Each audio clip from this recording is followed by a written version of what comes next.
Hello friends, I am Shantanu, your coach, and today I am going to cover labor laws exemption from furnishing, return and maintaining register by certain establishment act 1988।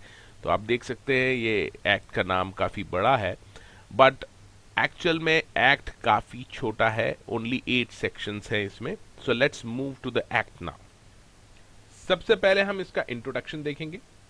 नाम है इस act का labour law exemption from furnishing, return and maintaining registered by certain establishment act 1988।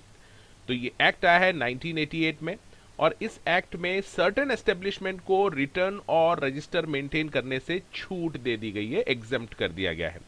Total section इस act में only 8 है, 8 ही section है इसमें, और 2 इंपॉर्टेंट शेड्यूल है।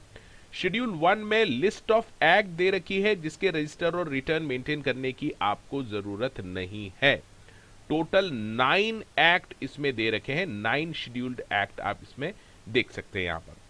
Schedule 2 format of register and return contain करता है, और ये जो फॉर्मेट है फॉर्म ए से लेके ई तक है जो इस एक्ट में प्रिस्क्राइब किए गए हैं। इसका मतलब जो 9 एक्ट में रिटर्न और रजिस्टर मेंटेन करना है उसको आपको मेंटेन करने की जरूरत नहीं है। अगर आप स्मॉल रजिस्टर और रिटर्न जो फॉर्मेट ए और ए से लेके ई तक दिए गए हैं इस एक्ट में वो मेंटेन कर लेते हैं। तो इसमें एक इंपॉर्टेंट पॉइंट है, ये एक्ट लगेगा होल ऑफ इंडिया, तो पूरे इंडिया पे ये एक्ट लगेगा।